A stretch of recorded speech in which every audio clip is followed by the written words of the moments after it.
نحمد اللہ تعالی ونسلم علی رسولہ الکریم وعلی آلہ واصحابہ اجمعین، اما بعد، اعوذ باللہ من الشیطان الرجیم، بسم اللہ الرحمن الرحیم۔ ان اول بیت وضع للناس للذی ببکۃ مبارکا وہدی للعالمین فیہ آیات بینات مقام ابراہیم ومن دخلہ کان آمنا وللہ علی الناس حج البیت من استطاع الیہ سبیلا ومن کفر فإن اللہ غنی عن العالمین۔ آمنت باللہ صدق اللہ مولانا العظیم۔ وقال اللہ تبارک وتعالی جل وعلا فی شان حبیبہ مخبرا وعامرا ان اللہ وملائکتہ یصلون علی النبی یا ایہا الذین آمنوا صلوا علیہ وسلموا تسلیما۔ اللہم صل وسلم وبارک علی سیدنا ومولانا ونبینا محمد النبی الامی الکریم وعلی آلہ واصحابہ اجمعین۔ الصلاۃ والسلام علیک یا سیدی یا رسول اللہ وعلی آلک واصحابک یا سیدی یا حبیب اللہ۔ الصلاۃ والسلام علیک یا سیدی یا رحمۃ للعالمین وعلی آلک واصحابک یا سیدی یا سیدی یا سیدی یا شفیع المذنبین۔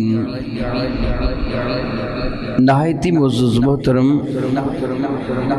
بہت عزت احترام کے لائق علماء ذی وقار، سادات کرام، مشائخ اعظام اور حاضرین گرامی قدر، الحمدللہ تعالی ثم الحمدللہ تعالی، یہ عبد ناچیز اپنے کریم پروردگار کی حضور سراپا سپاس ہیں کہ اس خلاق کائنات جل مجل کریم نے محض اور محض اپنی شان کریمی کے تصدق مجھ عبد ناچیز کو اور اب صاحب احباب کو اپنے محبوب مکرم شفیع معظم رحمت عالم صلی اللہ تعالی علیہ وسلم کا امتی بنا لیا، اور ہم ناچیز و حقیر بندوں کے دل میں رب ذوالجلال نے اپنے اور اپنے محبوب مکرم کی محبت کو رکھا۔ اس عظیم نعمت کے ملنے پر میں عبد ناچیز اپنے کریم پروردگار کی حضور شکر ادا کرتا ہوں کہ اس نے اتنی عظیم نعمت سے ہم ناچیز و حقیر بندوں کو نوازا۔ بحمد اللہ تعالی ثم الحمد للہ تعالی، لا ریب، بلا شک و شبہ رب کائنات کا یہ بہت بڑا احسان ہے۔ وہ قرآن کریم میں خود ارشاد فرماتا ہے لقد من اللہ علی المؤمنین اذ بعث فیہم رسولا۔ بات شک و شبہ سے بالاتر ہے کہ رب ذوالجلال نے ایمان والوں پر بہت بڑا احسان فرمایا کہ ان میں اپنے رسول کو مبعوث فرما دیا۔ گویا رسول مرشد رحمت عالم کی تشریف آوری پوری کائنات کے لیے رب کریم کی رحمت کا سبب ہے، لیکن ایمان والوں پر احسان عظیم ہے کہ رب ذوالجلال نے ان کے دل میں اپنے محبوب مکرم کی محبت کو رکھا۔ آج کا موضوع جس طرح آپ نے اشتہارات میں یا موبائل میں جو آپ کو ایپ بھیجی گئی ہوگی اس میں آپ نے پڑھا ہوگا کہ حرمین شریفین کی حاضری آج کا موضوع ہے، جو کہ حجاج کرام حرمین شریفین حاضری کے لیے جا رہے ہیں۔ کچھ وہ ہیں کہ جو اس نیت کے ساتھ جا رہے ہوں گے کہ ہم حج کرنے کے لیے جا رہے ہیں پہلی مرتبہ یا دوسری مرتبہ۔ کچھ وہ ہوں گے کہ جن کی نیت ہوگی کہ میں بارگاہ مصطفیٰ کریم میں حاضری کے لیے جا رہا ہوں۔ مولانا سردار احمد صاحب رحمۃ اللہ تعالی علیہ جب بارگاہ رسالت مآب میں حاضری کے لیے جانے کا پروگرام بنایا، مولانا محمد منشا نے وہ دوسرے مولانا محمد معراج الاسلام وہ یہ فرماتے ہیں کہ میں ان دنوں جامعہ رضویہ کا طالب علم تھا، تو طلباء کو اجازت تھی کہ حضرت صاحب کا خطاب شروع ہونے سے پہلے وہ تھوڑی دیر تک اپنی گفتگو کرتے تھے۔ مولانا معراج الاسلام کہتے ہیں کہ میں گفتگو کرنے کے لیے کھڑا ہوا تو میں نے کہا احباب تم کو مبارک ہو کہ مولانا صدارم صاحب حج پہ جا رہے ہیں۔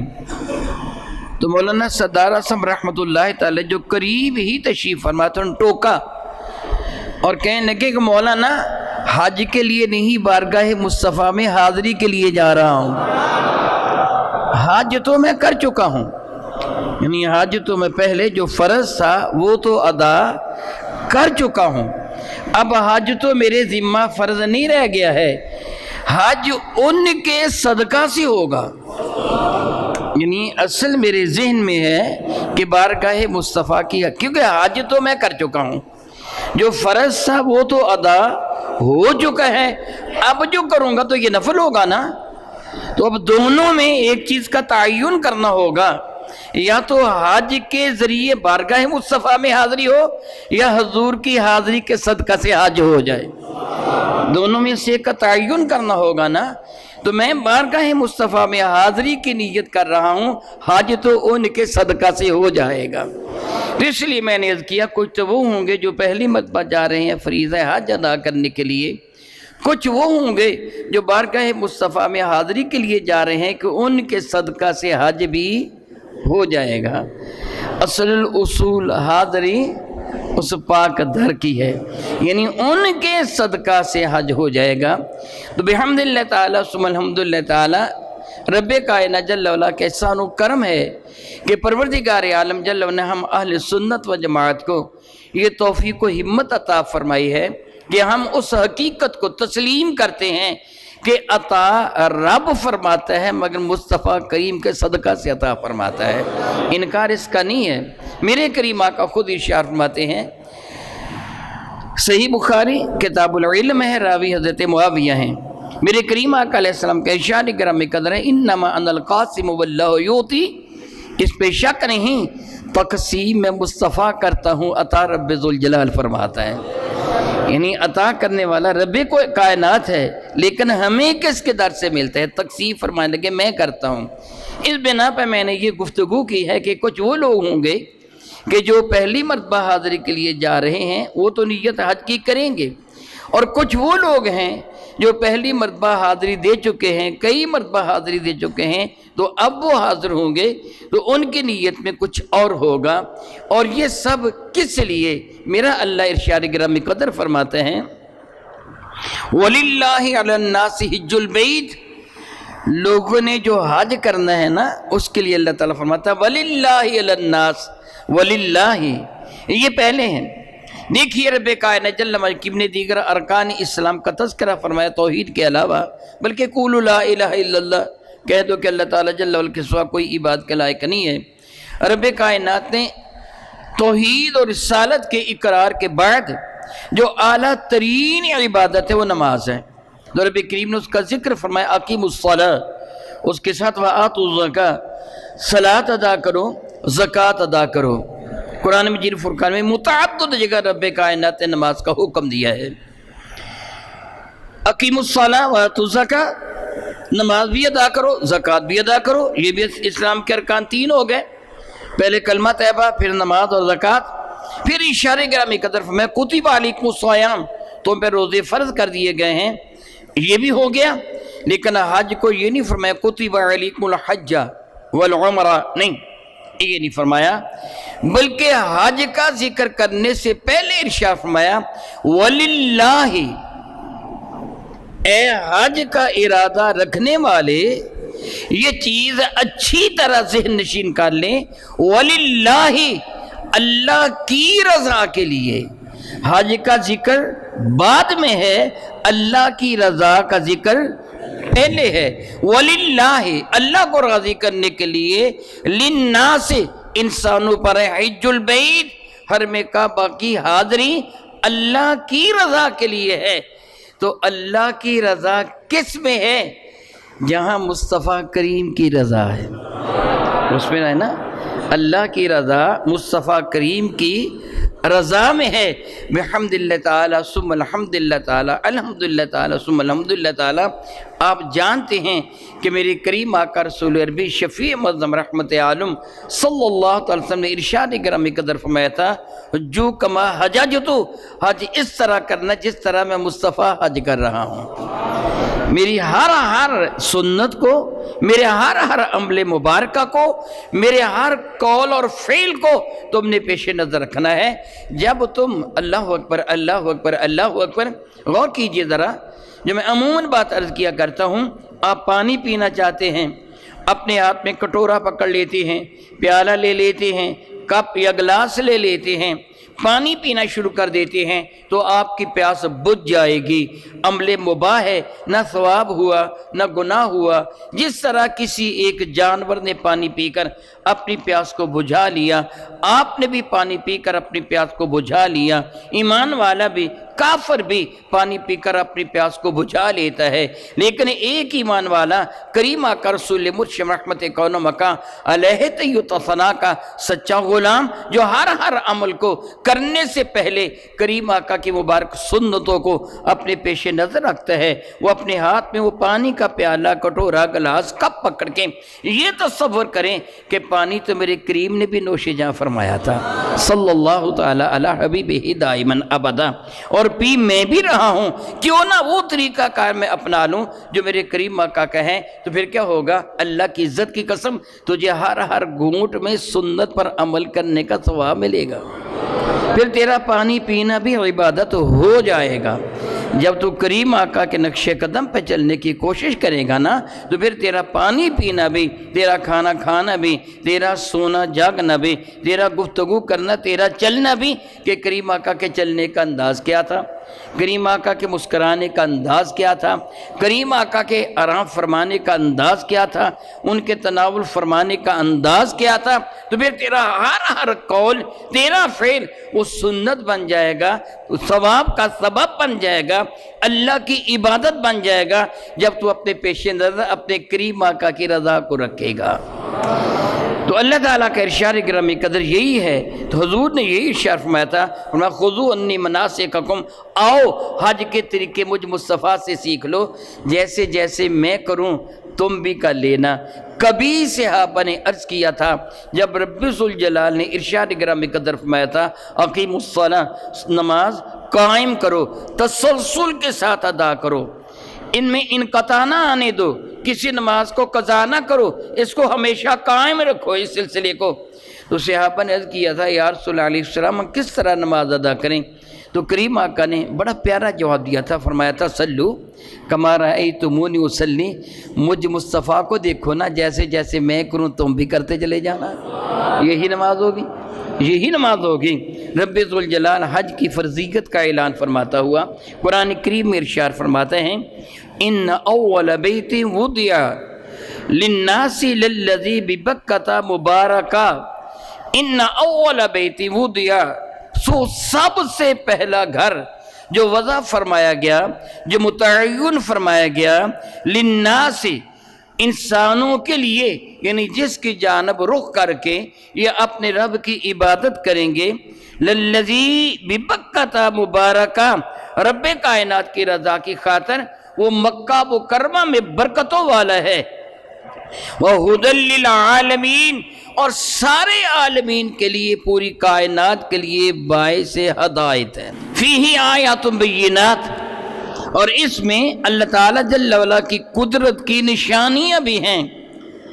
مقام ابراہیم، اور ابراہیم علیہ السلام کے کھڑے ہونے کی جگہ وہ پتھر بھی وہاں موجود ہے، خصوصیت کے ساتھ ذکر کیا۔ وَمَن دَخَلَهُ، تو جو کوئی اس میں داخل ہو گیا، یعنی وہاں آ گیا، کانا آمینہ، اس شہر میں آ گیا تو گویا وہ امن کے اندر آ گیا۔ وَلِلَّهِ عَلَى النَّاسِ حِجُّ الْبَيْتِ، اور اللہ تعالیٰ کو راضی کرنے کے لیے حج بیت اللہ کرنا ہے۔ من استطاع، کس نے؟ جس کو بھی اللہ نے استطاعت عطا فرمائی ہے۔ الحمدللہ تعالیٰ ثم الحمدللہ تعالیٰ، یہ قرآن مجید فرقان کی جامعیت ہے کہ مختصر ترین الفاظ میں بہت جامع ترین مضمون سمو دیتا ہے۔ جس طرح عام طور پر یہ کہا جاتا ہے کوزے میں دریا، یعنی بات بڑی ہو اس کو چھوٹے تھوڑے انداز میں بیان کر دینا، جس طرح دریا کو کوزے میں بند کر دینا۔ کوزے میں دریا قرآن کریم یا ارشادات مصطفیٰ کریم کوزے میں دریا نہیں بلکہ قطرہ میں سمندر ہیں، وہ قطرہ میں سمندر سمو دیے گئے ہیں۔ من استطاع الیہ سبیلا، جس میں استطاعت ہو، طاقت ہو، سبیلا اس راستے کو طے کرنے کی، وہاں تک جانے کی، حج اس پر فرض ہے۔ پتہ چلا کہ جس میں طاقت نہیں ہے، یعنی اس کے پاس مال و دولت نہیں ہے، وہ اپاہج ہے، وہاں جا نہیں سکتا، وہ عورت ہے، اس کے ساتھ کوئی محرم نہیں ہے، حکومت نے پابندی لگا رکھی، وہ نہیں جا سکتا، کوئی بھی عذر ہے، رب کائنات نے ایک جملہ فرما کر اس کا اللہ تعالیٰ نے ارشاد فرما واضح فرما دیا، تیرے اندر استطاعت ہے تو وہاں تجھے جانا ضروری ہوگا۔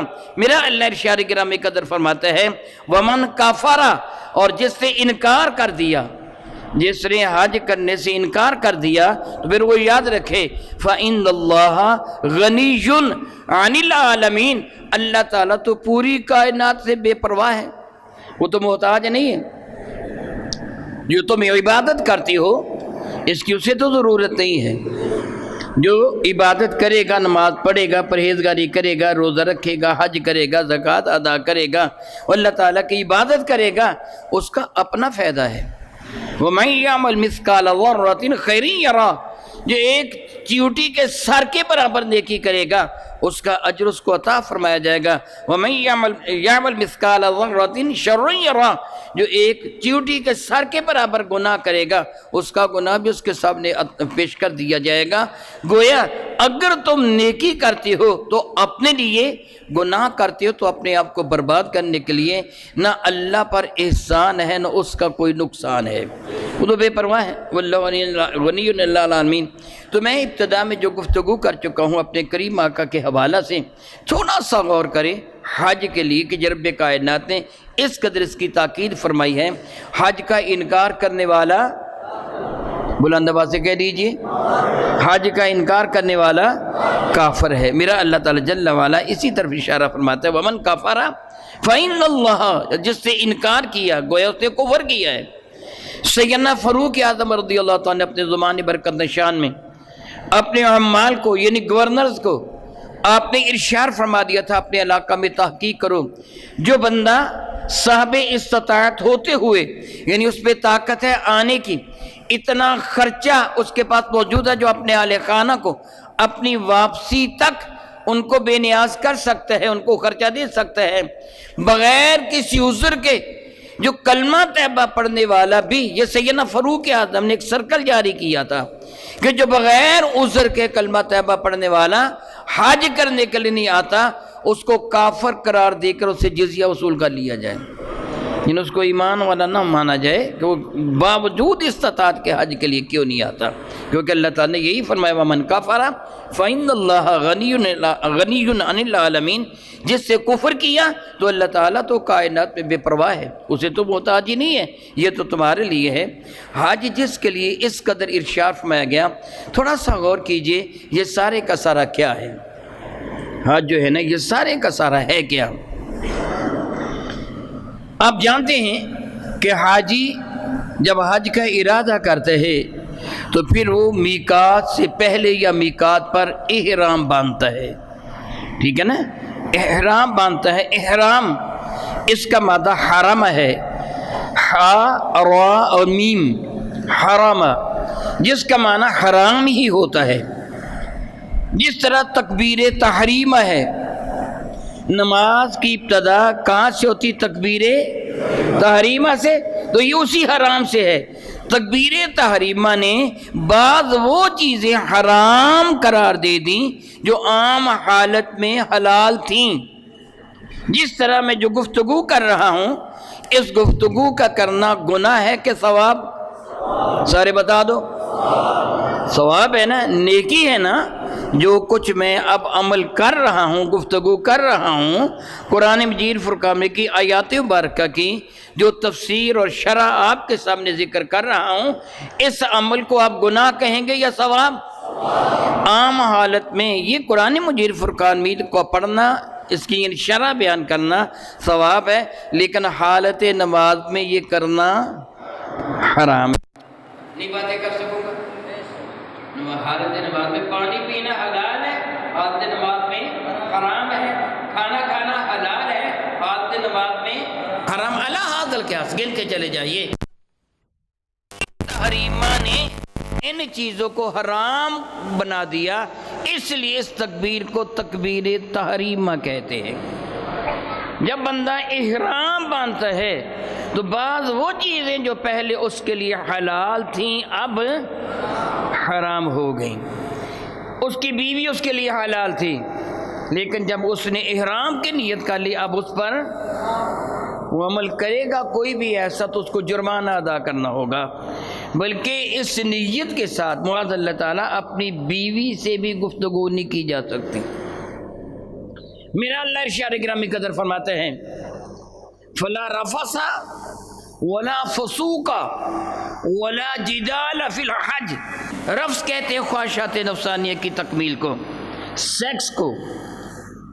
فلا رفث یہ سورہ البقرہ شیفہ میں ہے، 197 نمبر آیہ مبارکہ۔ فلا رفث ولا فسوق ولا جدال، یہ تین چیزیں نہیں ہیں، نہ تو رفث ہیں خواہشات نفسانیہ کی تکمیل، ولا فسوق نہ کسی طرح کا کوئی بھی گناہ، ولا جدال اور نہ ہی کسی طرح کا جھگڑا ہے حج کے اندر۔ ان تین چیزوں سے بطور خاص منع کیا گیا۔ انشاءاللہ تعالی میں کوشش کروں گا میں ان کی مزید وضاحت کروں۔ تو میں کہہ رہا تھا وہ چیزیں حلال تھیں حرام ہو گئیں، خوشبو کا کھانا، خوشبو کا لگانا، خوشبو کا ہاتھ میں پکڑ کر سونگھنا۔ خوشبو لگانا تو میرے نبی کی سنت ہے، خوشبو لگانا تو میرے کریم آقا کی سنت مطہرہ ہے۔ میرے کریم آقا کے مبارک بدن سے خوشبو آتی رہتی تھی، ان کا پسینہ بھی خوشبودار تھا۔ بلکہ بات ہو رہی ہے جی چاہتا میں ذکر کر دوں، ایک صحابی فرماتے ہیں کریم آقا رسول مرشد رحمت عالم رفع حاجت کے لیے تشریف لے گئے۔ یاد رکھیے کہ ہمارے بدن سے جو نکلتا ہے، جو گندگی نکلتی ہے بدبودار ہوتی ہے اور وہ زمین پہ پڑی ہوتی پھر زمین میں دبائی جاتی ہے، کریم آقا کے جسم انور سے نکلنے والی ایسی کوئی بھی شے کبھی بھی کسی نے نہیں دیکھی۔ وہ زمین اس کو اسی وقت ہی نکل جاتی تھی۔ صحابی فرماتے ہیں کہ میں اس جگہ گیا جہاں سے رسول رحمت صلی اللہ علیہ وسلم رفع حاجت کے بعد تشریف لائے تھے، تو وہاں میں نے مٹی کے چند ڈھیلے پڑے دیکھے، میں نے ان کو اٹھا لیا، سونگا تو اتنی پیاری خوشبو آ رہی تھی کہ اللہ کی قسم ایسی خوشبو میں نے کبھی سونگی ہی نہیں ہے۔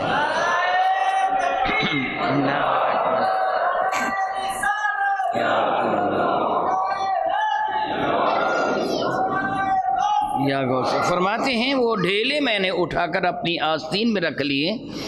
جب جمعہ پڑھنے کے لیے مسجد میں جاتا تھا ڈھیلے ساتھ لے جاتا تھا، ساری مسجد ہی معطر ہو جایا کرتی تھی۔ کریم آقا کو خوشبو کی ضرورت نہیں تھی، مگر وہ خوشبو استعمال فرماتے تھے تاکہ استعمال کرنا خوشبو کا میرے کریم کی سنت بن جائے۔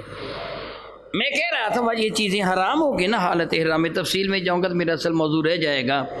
حالت احرام میں یہ احرام کیا ہے؟ ستر کا ڈھانپنا چھپانا یہ تو فرض ہے۔ جو ستر کا ڈھانپنا، ستر مرد کا گھٹنوں سے لے کے ناف تک اور عورت کا پورا بدن سوائے چہرے، ہاتھوں اور پاؤں کے، باقی سارا بدن ستر ہے۔ مستورات ان کو اس لیے کہا جاتا ہے، وہ چھپانے والی چیزیں ہیں، مرد کے لیے اتنا حصہ ستر ہے۔ تو احرام میں تو ستر اتنے پیارے انداز سے نہیں چھپایا جاتا جتنے پیارے انداز میں سلے ہوئے کپڑے سے چھپایا جاتا ہے۔ بات سمجھ رہے نا؟ اگرچہ معاذ اللہ سطر ننگا نہیں ہوتا، میں کہہ رہا ہوں، انداز کہہ رہا ہوں کہ سلا ہوا کپڑا پہنا جائے نا، جس کو ہوا نہیں اڑا کے دائیں بائیں کر سکتی، وہ تہمد اتار کر، پیجامہ اتار کر چادر باندھ لی جاتی ہے۔ سیدنا عثمان غنی رضی اللہ تعالیٰ جب مرتبہ شہادت پہ فائز ہونا تھا نا، جس صبح، جس رات بلکہ، تو آپ نے پیجامہ منگوایا، پیجامہ منگوا کر پیجامہ زیبتن فرمایا ہمیشہ وہ چادر ہی پہنا کرتے تھے، میرے کریم آقا نے بھی زندگی پر چادر ہی پہنی ہے۔ پیجامہ خریدنا ثابت ہے لیکن پہننا ثابت نہیں ہے، تہمد ہی باندھا ہے، رواج یہی تھا عرب شریف میں۔ حضرت عثمان غنی نے تہمد کی بجائے پیجامہ منگوایا، تو آپ کی زوجہ محترمہ نے عرض کیا کہ حضور آپ نے تو کبھی پیجامہ پہنا نہیں ہے، تو آج پیجامہ پہن رہی ہو؟ فرمانے کہ کریم آقا کی خواب میں زیارت ہوئی تھی، فرمایا تھا کہ عثمان تو نے روزہ ہمارے ساتھ افطار کرنا ہے، مجھے محسوس ہو رہا ہے کہ آج میں شہید کر دیا جاؤں گا، پاجامہ اس لیے پہنا کہ جب مجھے شہید کیا جائے گا میں تڑپوں گا کہیں سطر نہ کھل جائے۔ میں نے یہ واقعہ صرف اس لیے ذکر کیا ہے کہ پیجامہ سے سطر زیادہ اچھے طریقے سے ڈھانپا جاتا ہے چادر کے مقابلہ میں۔ پھر چادر پہننے کا حکم رب نے کیوں دیا؟ دراصل یہ حضرت آدم کی سنت ہے، اس زمانہ میں سلا ہوا کپڑا ایجاد ہوا نہیں تھا، یہ کیا ہے؟ حضرت آدم کی سنت ہے۔ اور آپ یہ جانتے ہیں کہ طواف کعبہ یہ حضرت ابراہیم کی سنت ہے۔ میں تفصیل میں جاؤں گا، وقت صرف ہو جائے گا، وہ اصل مسائل رہ جائیں گے۔ اور آپ یہ جانتے ہیں صفا مروہ کے درمیان دوڑنا یہ حضرت ہاجرہ کی سنت ہے۔ آپ کے علم میں ہے کہ رمی جمار کرنا حضرت ابراہیم کی سنت ہے۔ آپ کے علم میں ہے کہ میدان عرفات میں جبل رحمت کے قریب دعا کرنا یہ حضرت آدم کی سنت ہے۔ آپ یہ جانتے ہیں کہ قربانی کرنا ہدی یہ حضرت ابراہیم کی سنت ہے۔ تو اب میں آپ سے سوال کرتا ہوں، ان نبیوں کی سنت اعلیٰ ہے یا میرے نبی کی سنت اعلیٰ ہے؟ سارے بتا دو۔ ہمارے نبی کی سنت اعلیٰ نا، میرے نبی نے ان سب کو اپنا کر ان اعمال کو اپنی سنت بنا دیا، ان سب کو اپنا کر ان اعمال کو ان کی تو سنت ہے، لیکن جب ان کو میرے نبی نے اپنایا نا تو اب یہ میرے نبی کی سنت ہو گئی۔ اس لیے افضل ترین عمل، جس طرح قرآن مجید فرقان میں رب کریم کا وعدہ ہے ان لوگوں کے لیے جو پہلے عیسائی تھے یا یہودی تھے، پھر میرے نبی کے دامن کرم سے وابستہ ہو گئے کہ اللہ تعالیٰ ان کو دگنا ثواب عطا فرمائے گا، ایک اس اپنے نبی پر ایمان لانے کا اور ایک مصطفیٰ کریم پر ایمان لانے کا۔ بعد میں کس پر ایمان لے کے آئے؟ میرے کریم آقا پر۔ اس زمانہ میں حضرت کعب احبار عبداللہ ابن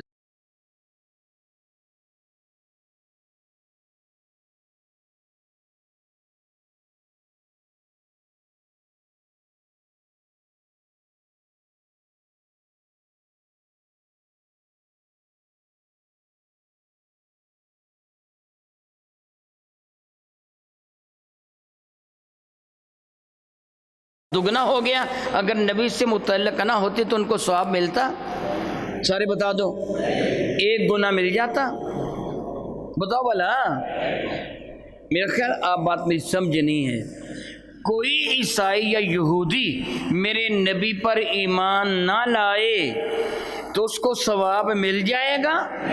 ایک گناہ، آدھا، چوتھا حصہ۔ تو جب میرے نبی پر ایمان لائے گا تو پھر دگنا ہو جائے گا نا۔ بس حج کو میرے نبی کی سنت سمجھ کے ادا کر لیجیے، دگنا ثواب مل جائے گا اس نبی کی سنت کا بھی، کہ جس نبی کی سنت پر میرے نبی نے عمل کر کے اپنی سنت بنا دیا۔ تو رب ذوالجلال نے یہ احساس دلایا کہ تم نے جو یہ عمل کرنا ہے اپنے رب کو راضی، وَلِلَّهِ عَلَى النَّاسِ، شاید معاذ اللہ تعالیٰ معاذ اللہ تعالیٰ، میں یہ نہیں کہتا کہ اللہ تعالیٰ جل وعلا یہ چاہتا ہے، یہ تو اللہ تعالیٰ کے علم میں ہے نا، وہ حقیقت سے وہی واقف ہے، لیکن ہماری ایک عادت ہے نا، اللہ تعالیٰ اس سے واقف ہے۔ بطور مثال میں اپنی مثال دیتا ہوں تاکہ نہ کوئی دوسرا ناراض نہ ہو جائے۔ میرا نام محمد سعید الحسن ہے، کوئی بندہ مجھ سے پوچھے جی تمہارا نام کیا ہے؟ جی حاجی سعید الحسن ہے۔ اس نے میرا نام پوچھا تھا، مجھ سے یہ نہیں پوچھا تو نے حج بھی کیا تھا کہ نہیں، اسے یہ تو مجھ سے پوچھا تھا نا، تو میرا نام پوچھا تھا نا، تو میں نے کہا حاجی میں نے حج بھی کر رکھا ہے۔ کیا ضرورت تھی بتانے کی؟ تو نے حج کرنا ہے تو مولا کو راضی کرنے کے لیے کرنا ہے، لوگوں کو بتانے کے لیے نہیں کرنا ہے، رب کائنات کی رضا کی خاطر کرنا ہے۔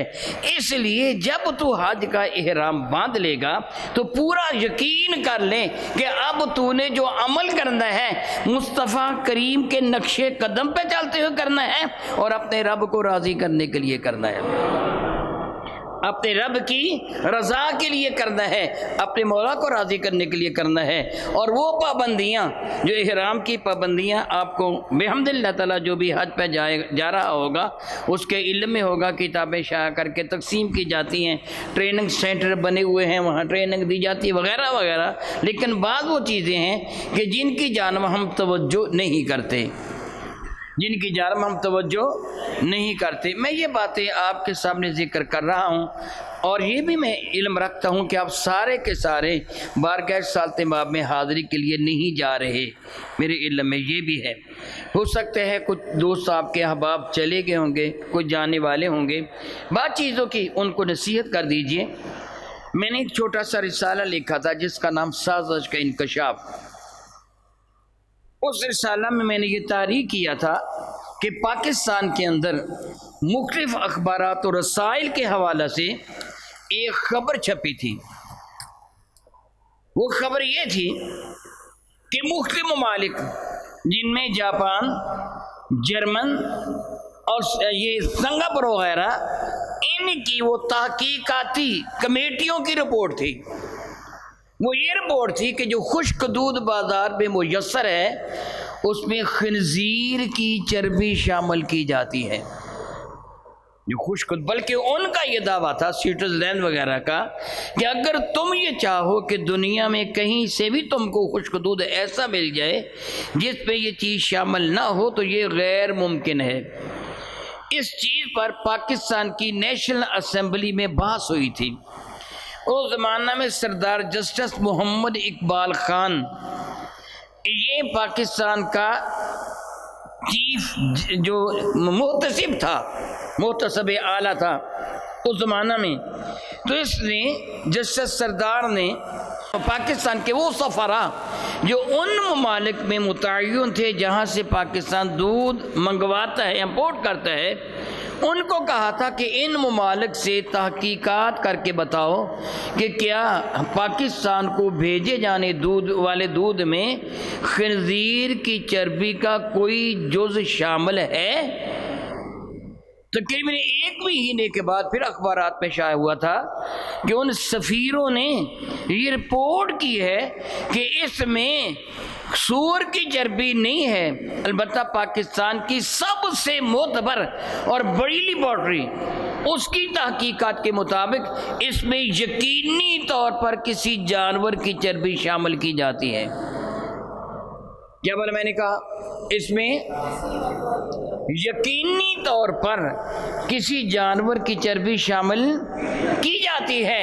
وہ کہتے ہیں ہم یہ نہیں کہہ سکتے یہ کس جانور کی چربی ہے، لیکن پی سی ایس لیبارٹریز لاہور وہ کہتے ہیں اس میں یقینی طور پر ہے، البتہ ہمارے پاس ایسے آلات نہیں ہیں کہ ہم جن سے یہ تجزیہ کر سکیں کہ یہ کس جانور کی چربی ہے، البتہ ہم یہ یقینی طور پر بتا رہے ہیں کہ اس پہ کسی جانور کی چربی شامل ہے، کسی جانور کی چربی۔ میں نے یہ بات من نوعاً اسی طرح لکھنے کے بعد اس پہ تبصرہ کیا ہے۔ میں مانتا ہوں یہ چربی خنزیر کی نہیں ہے، یہ گائے کی چربی ہے، یہ بھیڑ کی چربی ہے، لیکن سوال پیدا ہوتا ہے کہ جن ممالک سے پاکستان دودھ منگواتا ہے وہاں جانوروں کو ذبح کیا جاتا ہے یا قتل کیا جاتا ہے؟ وہاں اسلامی طریقے سے ذبح کیا جاتا ہے یا قتل کیا جاتا ہے؟ اگر ان کو قتل کیا جاتا تو چربی اتنی ہی حرام ہے جتنی خنزیر کی حرام ہے۔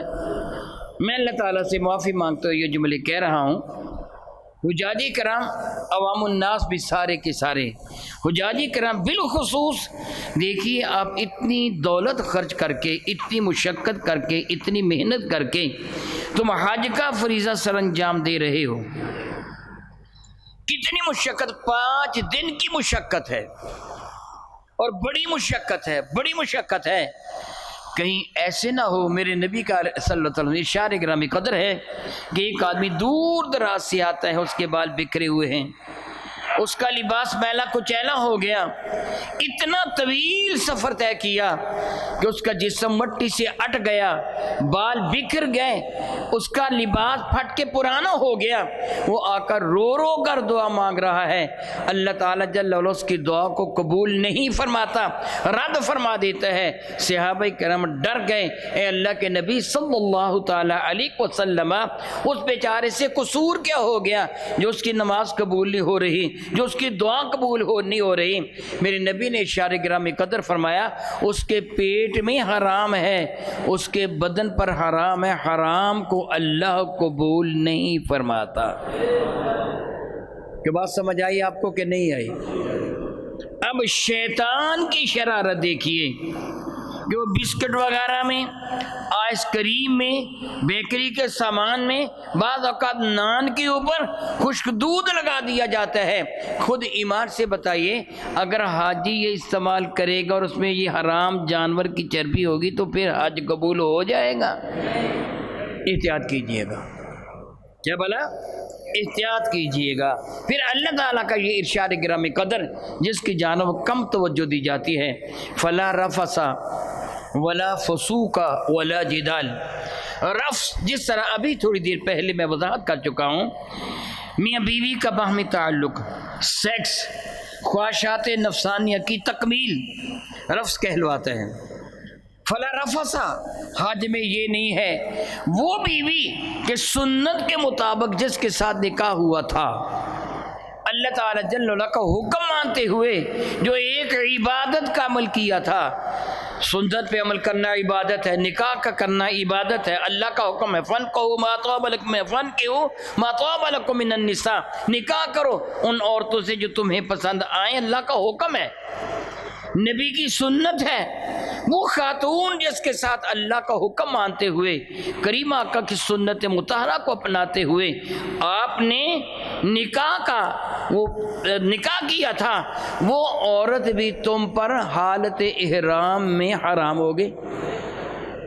یہ حلال عورت جو عمل کرنا ثواب اور نیکی تھا، سنت پہ عمل کرنا ثواب اور نیکی، جو عمل ثواب اور نیکی کا تھا، حالت احرام میں وہ بھی حرام ہو گیا۔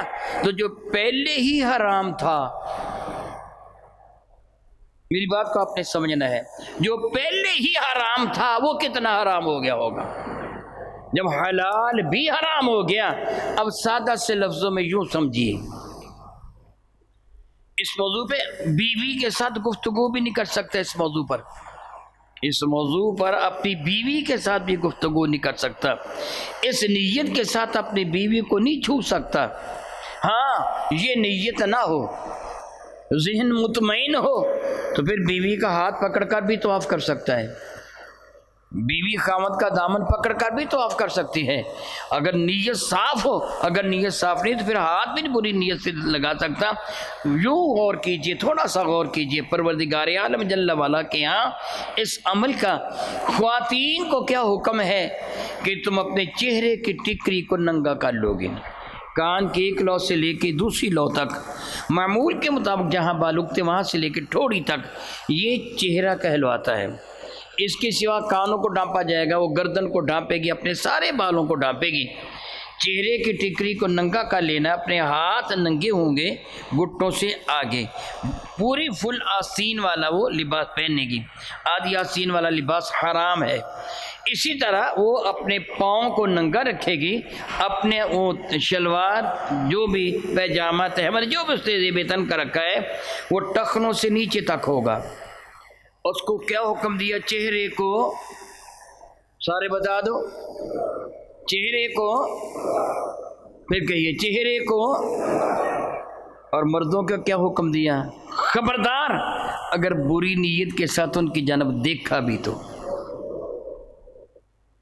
اللہ تعالیٰ نے خواتین کو کہہ دیا تم میری بندیاں ہو، بے فکر ہو کر چہرے کو ننگا کرو، اور مردوں خبردار جو تم نے ان کی جانب بری نظر سے دیکھا تمہارا حج برباد کر کے رکھ دوں گا۔ فلا رفث، نگاہیں جھکا لو، اپنی نظروں کو پاک صاف کر لو، اپنے دل کو میل کچیل سے پاک کر لو، اور الحمدللہ تعالیٰ ثم الحمدللہ تعالیٰ آپ کسی حاجی سے پوچھئے، کسی معتمر سے پوچھئے، عمرہ کرنے والے سے پوچھئے، حاجی سے پوچھئے کہ جو صحن حرم میں جب داخل ہو جاتا ہے تو کیفیت ہی بدل جاتی ہے، وہاں رب کائنات کے خاص رحمت کا نزول ہو رہا تھا۔ میرے نبی فرماتے ہیں صلی اللہ تعالی علی حبیبہ دائما ابدا، حرم کعبہ پر ہما وقت 120 رحمتیں نازل ہوتی رہتی ہیں۔ کتنی بلا؟ 120 رحمتیں نازل ہوتی رہتی ہیں۔ میرے کریم آقا علیہ السلام کا ارشاد گرامی قدر ہے 60 رحمتیں ان پہ نازل ہوتی ہیں جو طواف کرنے والے ہوتے ہیں، اور 40 رحمتیں ان کو عطا فرمائی جاتی ہیں کہ جو وہاں بیٹھے ذکر و اذکار کر رہے ہیں، نماز پڑھ رہے ہیں، قرآن پاک کی تلاوت کر رہے ہیں، درود پاک پڑھ رہے ہیں، صحن حرم میں بیٹھے 40 رحمتیں ان کا مقدر ہوتی ہیں، اور 20 رحمتیں رب کائنات ان کے لیے ارزانی فرما دیتا ہے جو وہاں کچھ بھی نہیں کر رہے، بس بیٹھے حرم کعبہ کو تک رہے ہیں۔ تو جب رب کائنات کی اتنی رحمتیں نازل ہو رہی ہیں تو بارش میں نکلنے والا کپڑوں کو بھگو لیتا ہے، تو رب کی رحمتوں میں حاضر ہونے والے کا عالم کیا ہوگا۔ لیکن یہ رحمت مقدر کس کا بنے گی؟ یہ رحمت مقدر کس کا بنے گی؟ جو بندہ میرے کریم کی سنت مطہرہ کے مطابق حج کرنے کی کوشش کرے گا کہ میں جو عمل کر رہا ہوں کریم آقا کے سنت مطہرہ کے مطابق کر رہا ہوں۔ فلا رفث، اس چیز سے بچنا ہوگا، ولا فسوق، کسی بھی طرح کے گناہ سے بچنا ہوگا، کوئی بھی گناہ۔ ایک جملہ کہہ کے رب کائنات جل مجکیب نے سارے گناہوں کے بارے فرمایا، فسوق کا ایک ایک کا ذکر نہیں کیا، مطلقاً فرما دیا کوئی بھی گناہ تو انہیں نہیں کرنا ہے، گناہ سے اپنے آپ کو بچانا ہے، اگرچہ بد نظری بھی گناہ ہے، کسی کو ایذا دینا تکلیف دینا بھی گناہ ہے، کسی سے جھگڑا کرنا بھی گناہ ہے، لیکن بالخصوص فسوق کا لفظ کہہ کے اس چیز کو زیادہ مؤکد فرما دیا، زیادہ تاکید والا فرما دیا۔ ہر وہ شے جو گناہ کی ہے تو نے اپنے دامن کو اس سے بچانا ہے، ولا جدال، اور کسی طرح کا تو نے جھگڑا نہیں کرنا ہے۔ جو میں نے عرض کیا نا کہ ان چیزوں کی جانب ذرا کم توجہ دی جاتی ہے۔ اگر آپ کے اعزاء و اقرباء میں سے کوئی حج کی یا بارگاہ رسالت مآب میں حاضری کی سعادت حاصل کرنے والا ہے تو اس کو سمجھا دیجئے گا، بالخصوص خواتین۔ میرے اللہ نے منع فرمایا ولا جدال فی الحج، حج میں کسی بھی طرح کا کوئی بھی جھگڑا نہیں کرنا ہے، کوئی بھی ہاتھوں پائی نہیں ہونا ہے، ہاتھ پائی نہیں کرنا ہے، کسی کے ساتھ بحث و تمیز بلا وجہ نہیں کرنی ہے۔ دین کے معاملہ میں مسئلہ سمجھا سکتے ہو، جھگڑا نہیں کرنا، لڑائی نہیں کرنی۔ الحمدللہ تعالیٰ ثم الحمدللہ تعالیٰ، الحمدللہ تعالیٰ ثم الحمدللہ تعالیٰ۔ پروردگار عالم یہ تیرا کتنا کرم ہے، تیری عزت کی قسم، یہ سب تیری عطا ہے، تیرے نبی کے صدقہ سے ہیں۔ لاکھوں کے مجمع میں کبھی ایسی لڑائی ہوتی ہی نہیں ہے، لاکھوں کا مجمع ہوتا ہے، کبھی آپ نے ایسی لڑائی نہیں سنی ہوگی۔ ہاں ہلکی پھلکی جدا بات ہے، ایسی لڑائی نہیں سنی ہوگی کہ وہ لڑائی ہوئی پٹائی ہوئی بندے مر گئے، یہ ہو گیا وہ ہو گیا فلاں ہو گیا، نہیں، پروردگار عالم کی رحمتوں کا نزول ہو رہا ہوتا ہے۔ تو میں عرض کر رہا تھا میرے کریم آقا تاجدار ارب و جم شفیع معظم رحمت عالم نے حج فرماتے ہوئے طواف کعبہ فرمایا، صحابہ کو فرمایا کہ میری طرف دیکھو میں کیسے حج کرتا ہوں، تم بھی ویسے حج کر لینا۔ صحابہ کرام سر سے لے کے پاؤں تک آنکھ بنے، سراپا آنکھ بنے، میرے کریم آقا کے اعمال مبارکہ کو دیکھ رہے تھے، وہ سراپا کان بنے، کریم آقا کے ارشادات عالیہ کو سن رہے تھے۔ میرے کریم نے حج بیت اللہ فرماتے ہوئے حرم کعبہ کا طواف فرمایا۔ طواف فرماتے ہوئے جب حجر اسود کی سیدھ میں آئے تو میرے کریم آقا صلی اللہ تعالی علی حبیب دائمن ابدا آپ نے اپنے دونوں ہاتھ حجر اسود کے دائیں اور بائیں رکھے، یعنی ایک ادھر رکھا ایک ادھر رکھا، آگے بڑھ کر اپنا مبارک سر حجر اسود والے سوراخ میں داخل کر کے اس کو چوما اور اپنی مقدس پیشانی حجر اسود پر رکھ کر حجر اسود کو عزت عطا فرما دیں۔ میں چوموں گا تو مجھے عزت ہے، آپ چومیں گے تو آپ کو عزت ہے، میرے نبی نے چوما تو حجر اسود کو عزت ملی ہے۔ سیدنا فاروق اعظم رضی اللہ تعالیٰ عنہ حجر اسود کی سیدھ میں آئے تھے، فرمانے کہ تو ایک پتھر ہے، اللہ کی قسم میں کبھی بھی تجھے نہ چومتا، مگر میں نے دیکھا میرے نبی تجھے چوم رہے تھے۔ میرے نبی نے چوم کر حجر اسود کو عزت عطا فرما دی، مقدس پیشانی رکھ کر اس کا مرتبہ بلند کر دیا۔ دوبارہ پھر میرے کریم نے طواف فرمایا صلی اللہ تعالی علی حبیبہ دائمن ابدا۔ اب کی بار حجر اسود کو چوما نہیں ہے، حالانکہ حجر اسود خالی تھا، کریم آقا کے غلام تو حضور کے پیچھے تھے۔ اللہ فرماتا لا تقدموا بین یدی اللہ ورسولہ، خبردار میرے کریم سے آگے نہ بڑھنا، میرے محبوب سے آگے نہ بڑھنا۔ صحابہ کرام کی جرأت نہیں تھی حضور سے آگے بڑھتے، سارے پیچھے ہیں، میرے نبی آگے۔ حجر اسود کو اب کی بار چومنا بھی بڑا آسان تھا، کسی کی کیا ضرورت تھی حضور کو پیچھے کر کے وہ چومنے کی کوشش کرتا، ممکن ہی نہیں تھا، مگر اس مرتبہ میرے نبی نے چوما نہیں ہے، بلکہ کیا کیا، اپنا دست مقدس کے ساتھ مس کیا اور مبارک ہاتھ چوم لیا۔ میرے نبی نے پھر طواف فرمایا، صحابہ دیکھ رہے ہیں، پھر طواف فرمایا۔ اب کی مرتبہ میرے کریم آقا رسول متشم رحمت عالم نے اس کو ہاتھ سے مس بھی نہیں کیا، اس کی طرف اشارہ کیا، اشارہ کر کے چوم لیا۔ صحابہ دیکھ رہے تھے، میرے کریم نے پھر طواف فرمایا صلی اللہ تعالی علی حبیبہ دائمن ابدا۔ دست مقدس میں ایک چھڑی تھی جس کو آپ اپنے عرف میں اپنی زبان میں کھونٹی کہتے ہیں، وہ سہارا لینے کے لیے بعض اوقات پکڑی جاتی ہے، عصا ہاتھ میں رکھنا نبی کریم کی سنت ہے۔ بہرحال وہ کھونٹی تھی، میرے کریم آقا نے اپنی کھونٹی کو اس کی جانب ایسے کر کے اشارہ کیا، پھر اس کو چوم لیا۔ جب سارا عمل مکمل ہوا تو صحابہ سے پوچھا تم نے میرے عمل کو دیکھا؟ بات آپ نے غور کے ساتھ سننی ہے اور اس کو آگے سنانا بھی ہے۔ کیا تم نے میرے عمل کو دیکھا غور سے؟ غلاموں نے کہ کریم آقا ہم نے دیکھا، بڑے غور کے ساتھ دیکھا۔ میری کریم آقا کہ آپ نے پہلے یہ کیا، حجر اسود کو چوما، دوبارہ اس کو مس کر کے مبارک ہاتھ چوما، تیسری مرتبہ اس کی جانب اشارہ کر کے اپنا ہاتھ چوم لیا، چوتھی مرتبہ چھڑی سے اشارہ کر کے چھڑی کو چوم لیا۔ ہم نے دیکھا، کریم آقا نے ارشاد فرمایا گویا مسکراتے ہوئے ارشاد فرمایا کہ سبحان اللہ سبحان اللہ سبحان اللہ۔ اعلیٰ حضرت عرض کرتے ہیں نا اس تبسم کی عادت پہ لاکھوں سلام۔ کریم آقا نے ارشاد گرامی قدر فرمایا سنو، تم میں سے جو کوئی ان اعمال میں سے کوئی عمل کر لے گا میری سنت پر عمل کا ثواب مل جائے گا۔ اللہ اکبر۔ اس زمانہ میں تو اتنے لوگ حج کے لیے نہیں آئے تھے، عمرے کے لیے نہیں آتے تھے، تھوڑی سی محنت کرنے والا آسانی سے حجر اسود کو چوم سکتا تھا، مگر میرے کریم کو اللہ تعالیٰ نے علم عطا فرما دیا تھا، کبھی آئیں گے تو لاکھوں کی تعداد میں آئیں گے، ہر کوئی حجر اسود کو چوم نہیں سکے گا۔ تو میں پہلے کہہ چکا ہوں کہ میرے کریم آقا نے ان اعمال کو اپنی سنت بنا کر ہمارے لیے آسان کر دیا۔ میں بالکل ابتدا میں یہ جملے کہہ چکا ہوں کہ یہ سارے کا سارا عمل کریم آقا کی سنت ہے۔ جو بات میں آپ سے عرض کر رہا تھا کہ آپ اس کو آگے بھی پھیلائیں گے، اب دیکھیے کہ جب یہ سارے عمل برابر کا درجہ رکھتے ہیں تو حجر اسود کو چومنے کے لیے جھگڑا کرنا کیسا ہوگا؟ بتائیے بھلا، گناہ ہوگا کہ نہیں؟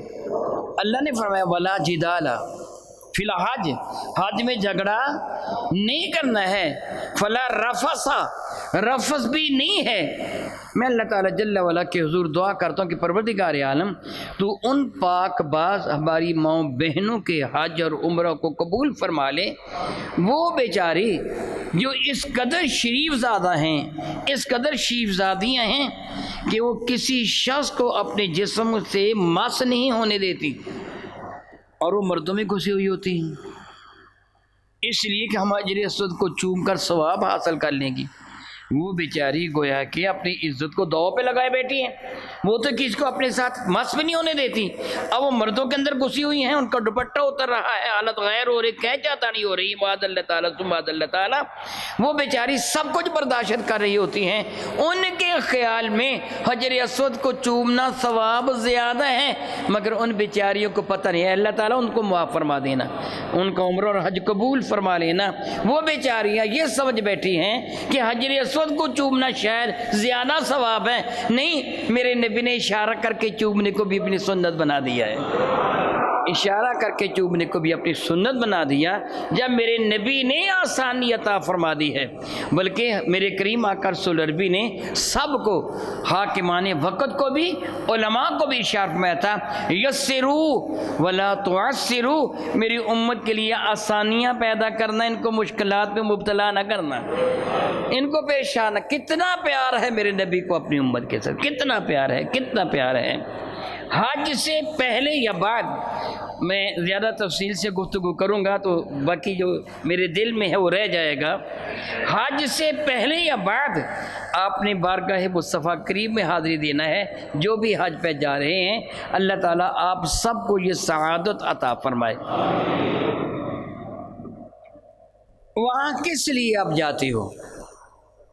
بارگاہ سالت مآب میں حاضری کے لیے جاتے ہو تو کس لیے جاتے ہو؟ کیا مقصد ہوتا ہے؟ الحمدللہ تعالیٰ ثم الحمدللہ تعالیٰ، ہر ایمان والا یہ جانتے ہیں کہ اللہ تعالیٰ جل مجید نے قرآن مجید فرقان مجید میں ایک ارشاد گرامی قدر فرمایا ہے، وَلَوْ أَنَّهُمْ إِذْ ظَلَمُوا أَنفُسَهُمْ جَاءُوكَ، محبوب مکرم علی صلی اللہ علیہ وسلم، ایسے کیوں نہیں ہوا اگر وہ لوگ جنہوں نے بھی اپنی جانوں پر ظلم کر لیا وہ آپ کی خدمت میں حاضری دے دیں۔ میں آپ سے ایک سوال کرتا ہوں، یہ بتائیے کہ قرآن مجید فرقان حمید صرف اس دور کے لیے تھا یا قیامت تک کے لیے ہے؟ اس کے احکامات جو ہیں وہ قیامت تک کے لیے ہیں، یہ صرف اس دور میں تھے، قیامت تک کے لیے ہیں، پھر یہ حکم بھی قیامت تک کے لیے ہے۔ اگر وہ لوگ اپنی جانوں پہ ظلم کر لیں پھر کیا کریں؟ جاؤ کا محبوب تیرے حضور حاضر ہو جائیں۔ اللہ اکبر، اللہ اکبر۔ واللہ یعطی، اللہ تعالیٰ فرماتا ہے، فرمایا انا القاسم، میں تقسیم کرتا ہوں، انما انا القاسم واللہ یعطی، ترتیب تو یوں ہے نا، تقسیم میں کرتا ہوں، عطا رب فرماتا ہے۔ وہ کیا کرے گناہگار؟ یاؤ کا، وہ آپ کی حضور حاضر ہو جائے، پھر کیا کریں؟ آپ کے حضور آ کے کیا کریں؟ سبحان اللہ، فاستغفر اللہ، دربار تیرا ہو توبہ مجھ سے کرے۔ سبحان اللہ، سبحان اللہ۔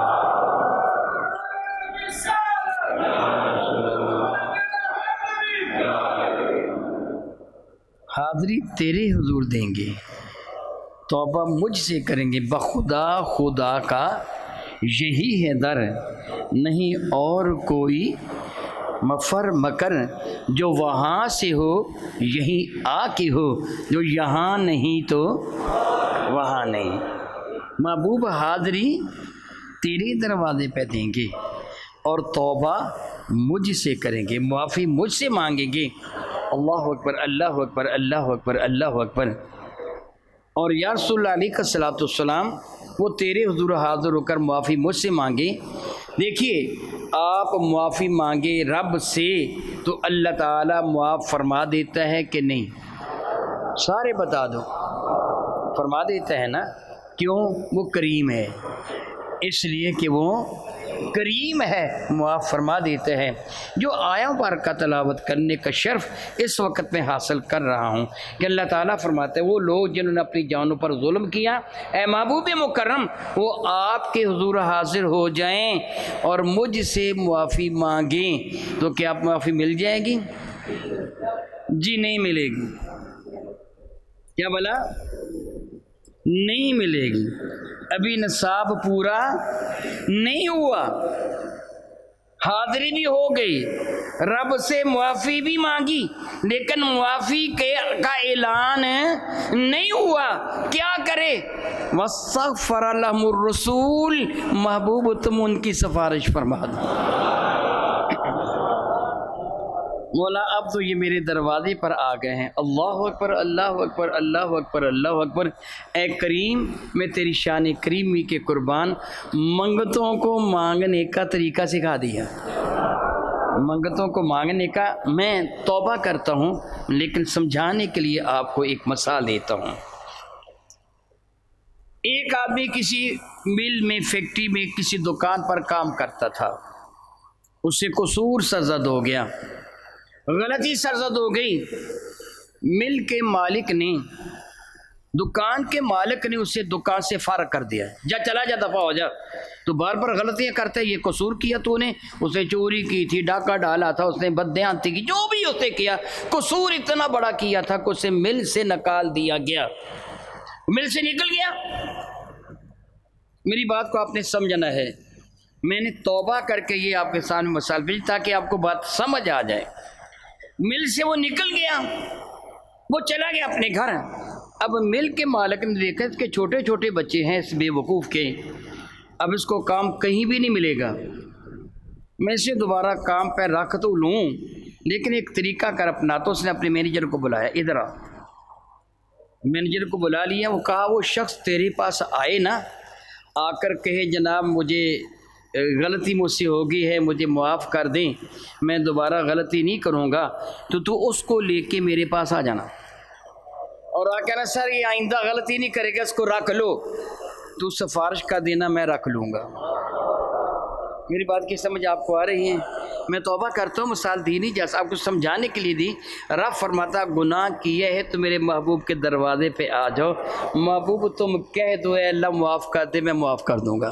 لوجد اللہ تواب الرحیم، اللہ کو اس عالم میں پائے گا کہ توبہ کو قبول کرنے والا، رحمتوں کا نازل فرمانے والا وہ دیکھے گا۔ میں دعا کرتا ہوں رب کائنات جل مجد الکریم میرے کریم آقا کے صدقہ سے صلی اللہ تعالی علی حبیبی دائما ابدا آپ سب کو کریم آقا کے دربار مقدس کی حاضری مقدر فرمائے۔ جب ہم مواجہ شی پہ جاتے ہیں اور لائیو بھی آپ دیکھیں گے، مواجہ شی پہ دیکھیں گے تو وہاں ایک شعر لکھا ہے، 2 ستون، پلر، تھملے، ستون۔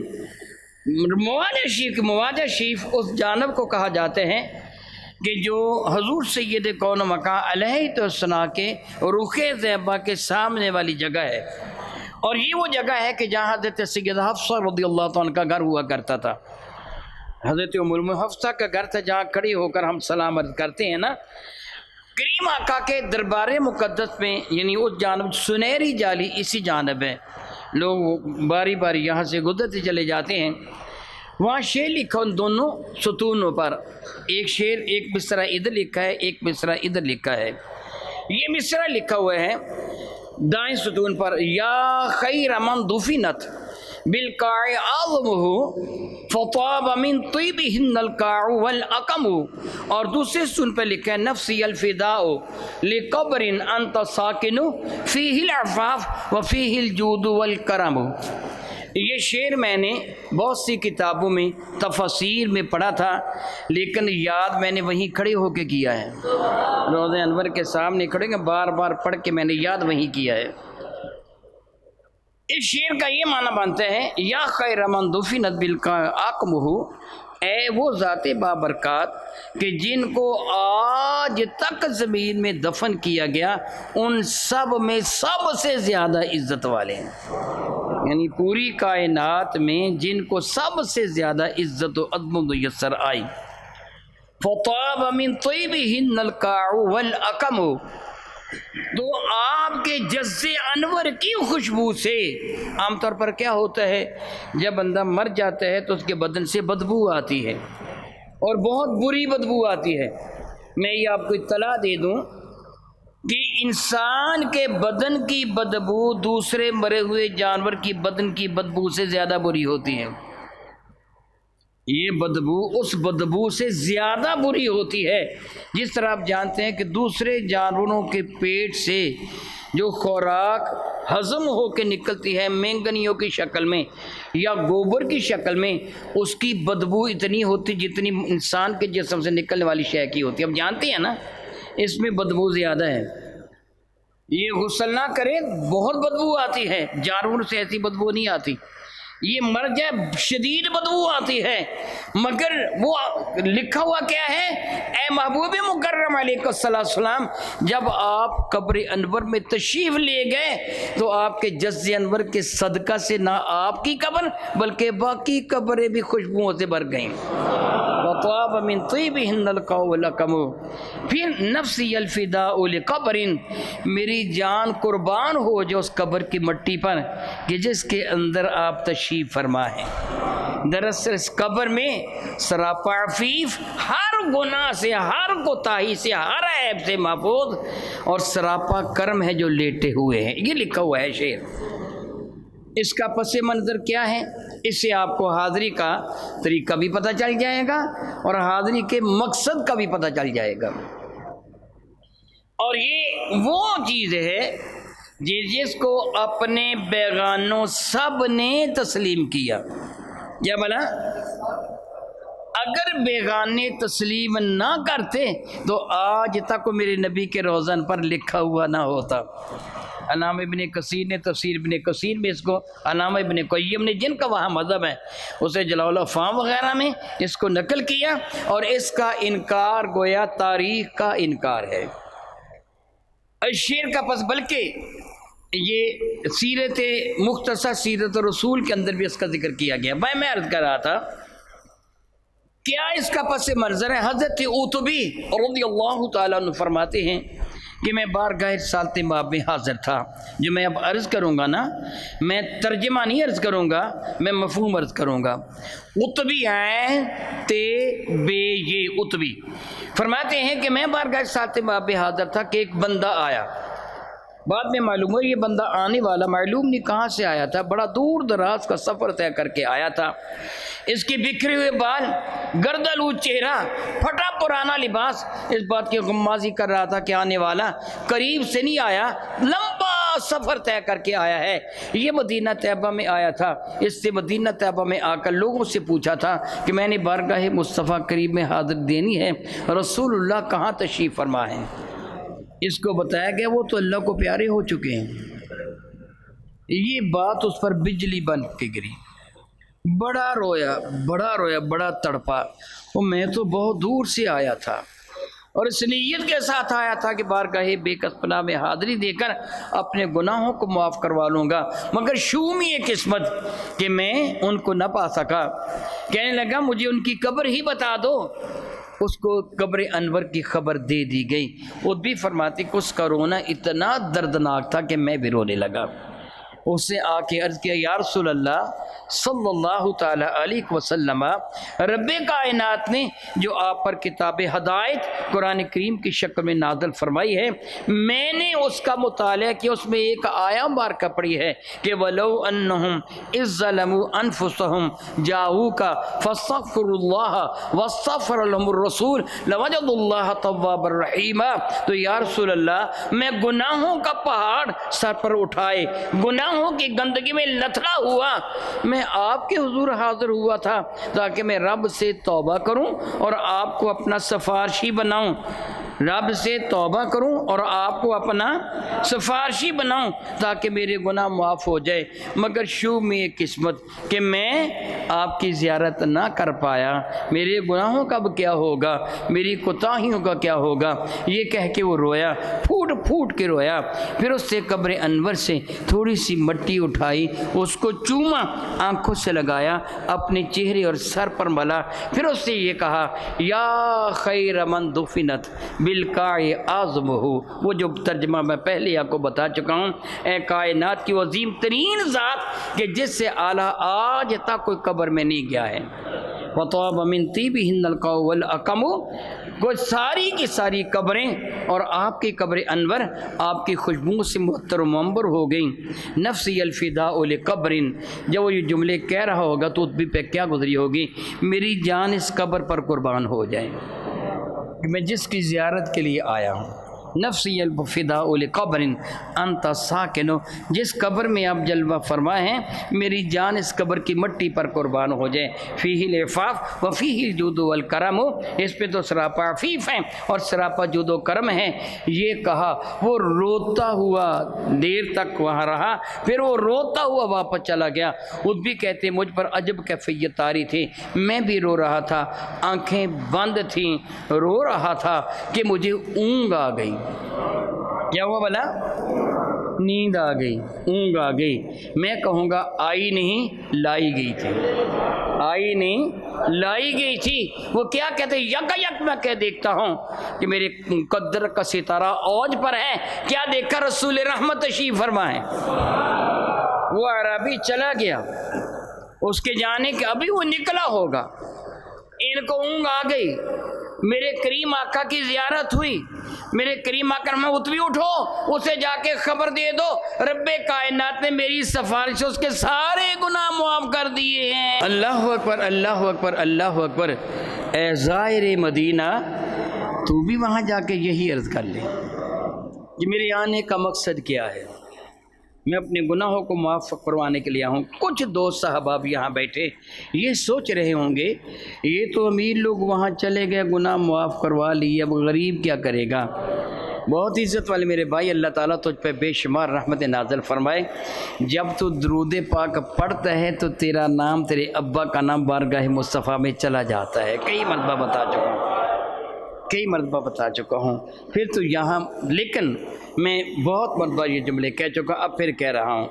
بعض اوقات ایسے ہوتا ہے کہ ایک آدمی بتاتا ہے میں 1000 مرتبہ درود پاک پڑھتا ہوں، کوئی کہتا ہے جی میں 10,000 مرتبہ روزانہ درود پاک پڑھا. میرے بھائی بے شک تو 10 مرتبہ صرف پڑھ لیں، لیکن پڑھ محبت کے ساتھ. قبول وہ ہوتا ہے، افراتفری والا قبول نہیں ہوتا. پیار کے ساتھ، محبت کے ساتھ پڑھ. جب تو پڑھے گا تو گویا تیرا رابطہ ہو گیا. پھر اپنے رب سے مانگ جو تو نے مانگنا ہے، اپنے رب سے مانگ جو تو نے مانگنا ہے، پھر تیرا رب تجھے ضرور عطا فرمائے گا. الحمدللہ تعالیٰ ثم الحمدللہ تعالیٰ. دیکھیے میرے کریم آقا کی امت پر میرے رب کا کتنا احسان ہے کہ ان دنوں جو کچھ کرنٹ ایشو کے طور پر بھارت نے پاکستان پر حملہ کیا تھا اور رب کائنات اس حملہ میں پاکستان کو عزت و عظمت سے نوازا ہے. یہ اللہ تعالیٰ کا احسان ہے. بھلا یہ کس کا احسان ہے؟ اللہ تعالیٰ کا احسان ہے. اس کے حکم کے بغیر تو پتہ بھی نہیں ہلتا. کوشش کرنا ہمارا فرض ہے اور رحمت فرمانا اس کا کرم ہے. آپ جانتے ہیں میرے کریم آقا تاجدار ارب و عجم شفیع معظم رحمت عالم صلی اللہ علیہ وسلم کی خدمت فیض درجت میں میدان بدر میں حضرت سیدنا عکاشہ رضی اللہ تعالیٰ عنہ حاضر ہوئے تھے اور عرض کیا تھا اللہ کے نبی علیہ السلام میری تلوار ٹوٹ گئی ہے. کیا کہا تھا؟ کیا عرض کیا تھا؟ میری تلوار، کل 8 تلواریں تھیں، ان میں ان کی بھی تلوار تھی، پرانی زنگلو تلوار تھی. وہ مد مقابل کی وہ ڈھال اتنی مضبوط تھی کہ تلوار کو ڈھال پر مارا تو تلوار کے بڑکچے اڑ گئے. وہ خالی دسہ لے کر، قبضہ لے کر میرے کریم کی خدمت میں حاضر ہوئے صلی اللہ علیہ وسلم دائما ابدا. قبضہ اس دسے کو کہتے ہیں جس کو ہاتھ میں پکڑا ہوا ہوتا ہے. بارگاہ سالتے میں یا رسول اللہ میرے پاس تلوار تو نہیں رہے گی، میں لڑائی کس سے کروں؟ آپ بہت اچھی طرح جانتے ہیں الحمدللہ تعالیٰ میرا ایمان، میرا عقیدہ ہے، میرے نبی بارگاہ رب العزت میں دعا کر دیتے اللہ سب کو ہلاک کر دے، سارے ہلاک ہو جاتے. مگر میرے نبی نے عمل کیا. میرے کریم نے کیا فرمایا؟ کتنی کل تلواریں تھیں میدان بدر میں؟ 8 تلواریں تھیں جن میں ان کی تلوار بھی تھی. تو میرے کریم آقا نے یہ نہیں فرمایا باقیوں کے پاس بھی نہیں ہے، وہ 313 میں سے 8 کے پاس تلواریں تھیں، اب 7 رہ گئی، 23 ٹوٹ گئی تو کیا ہوا؟ جس طرح باقی لڑائی کر رہے ہیں تو بھی کر لیں؟ نہیں، میرے کریم نے عمل کیا۔ عمل کیا کیا؟ ایک چھڑی اٹھائیں، اٹھا کر فرمایا کھجور کی چھڑی، کھجور کی ایک سوکھی ہوئی چھوٹی سی چھڑی اٹھائی، اٹھا کے فرمایا آکاشا یہ لے جاؤ، اس کے ساتھ جا کے جنگ کرو۔ اب اے اللہ تعالیٰ جل ملکیم، تو صحابہ کرام کو اس ایمان و عقیدہ پر اپنی بے شمار رحمت نازل فرما، بے شمار رحمت نازل فرما، بے شمار رحمت نازل فرما۔ میرے نبی کی اطاعت و فرما برداری کس انداز سے کرتے تھے اور کتنا یقین کامل تھا۔ آکاشا نے یہ عرض نہیں کیا یا رسول اللہ جہاں تلوار کام نہ آئی یہ چھڑی کیا کرے گی؟ جہاں تلوار کام نہیں چھڑی کیا کرے گی؟ نہیں، یہ نہیں کہا، بلکہ فرماتے میں خوش ہو گیا کہ کریم آقا نے عطا فرما دیا مجھے۔ اب میں چھڑی کو گھماتا ہوا جا رہا تھا، سر پر گھماتا ہوا جا رہا تھا کہ میں جاؤں گا، جاتا ہی کافر کو ایک چھڑی مار کر 2 ٹکڑوں میں تقسیم کر دوں گا۔ چھڑی مصطفیٰ کریم نے عطا فرمائی ہے۔ کہتے میں گھما رہا، بڑی ہلکی سی چھڑی تھی، گھما رہا تھا، گھماتے گھماتے یک میں نے محسوس کیا میرے ہاتھ میں تو کوئی بدنی چیز ہے، چھڑی نہیں ہے۔ تو نگاہ اٹھا کے دیکھا تو اللہ کی عزت کی قسم وہ چھڑی تلوار بن چکی تھی۔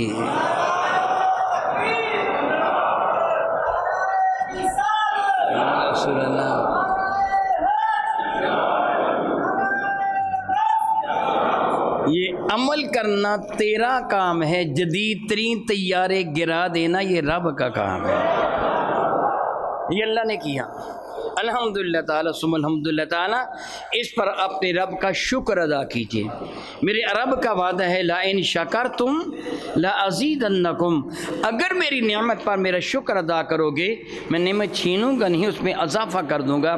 ضرورت بھی ہے، وہ خبیث دشمن ابھی باز آیا نہیں ہے، ابھی باز آیا نہیں ہے، اس کی پشت پناہی کرنے والے کافر وہ پاکستان سے لرزہ ترسا ہیں، اس لیے کہ مسلمانوں کے ساتھ مسلمانوں کا اللہ ہے۔ میں دعا کرتا ہوں کہ رب کائنات میرے نبی کے صدقہ سے، اپنے محبوب مکرم شفیع معظم رحم کے نالین مقدس کے صدقہ سے مملکت عزیز پاکستان کی حفاظت فرما، پاکستان کے اس کی سیکیورٹی ادارے، پاکستان کی فوج کی حفاظت فرما، پاکستان کے عوام کی حفاظت فرما۔ آپ اظہار یکجہتی کے لیے کہ کیا آپ پاکستان کی فوج کے ساتھ ہیں؟ الحمدللہ تعالیٰ، الحمدللہ تعالیٰ ہم پاکستان کی فوج کے ساتھ ہیں۔ میں ضمناً ایک بات کر دوں، ایک صحابی تھے لنگڑے، کیا تھے بنا؟ لنگڑے تھے۔ جب جہاد کا اعلان ہوا کہنے لگے میں بھی جاؤں گا۔ ان کی بیوی کہنے لگی تم تو معذور ہو، چل سکتے نہیں ہو، پھر کیوں جا رہے ہو؟ تمہارے بیٹے جا رہے ہیں، ان کے بیٹے آئے تھے میدان جنگ، تمہارے بیٹے جو جا رہے ہیں تو تم وہاں کیا کرو گے؟ تم سے تو چلا بھی نہیں جاتا۔ فرمانے لگے مسلمانوں کی تعداد میں تو اضافہ ہو جائے گا، چلو جب کافر گنے گے نا تو اضافہ تو ہو جائے گا نا۔ وہ باہر آ گئے میدان میں تو کسی نے کہا تو تلوار پکڑ کے لڑائی نہیں کر سکتا، کس طرح دشمن کے پیچھے بھاگے گا؟ تو لنگڑا ہے، نیزہ لے کے کیسے بھاگے گا؟ تجھے تو جان بچانا مشکل ہو جائے گا۔ تو آنکھوں میں آنسو آ گئے، فرمان کے چاہتا ہوں اس طرح لنگڑاتا ہی جنت میں چلا جاؤں۔ کم از کم تمہارے یہ ہاتھ اٹھانا دشمن کے دل میں تو ہیبت پیدا کرے گا نا۔ ہم پاکستان کے ساتھ ہیں، پاکستان کی فوج کے ساتھ ہے۔ اے اللہ رب العزت جل تو گواہ ہو جا، الحمدللہ تعالی ہم جہاد کے لیے تیار ہیں، جتنی ہمارے اندر طاقت ہے اپنی طاقت کے مطابق جہاد کے لیے تیار ہیں۔ دعا کرتا ہوں کہ رب کائنات جل مجل کریم میرے کریم آقا کے صدقہ سے میرے نبی کی ساری امت پر، بالخصوص اہل فلسطین پر، اہل کشمیر پر اپنی رحمت نازل فرمائے، آمین ثم آمین، وآخر دعوانا ان الحمدللہ رب العالمین۔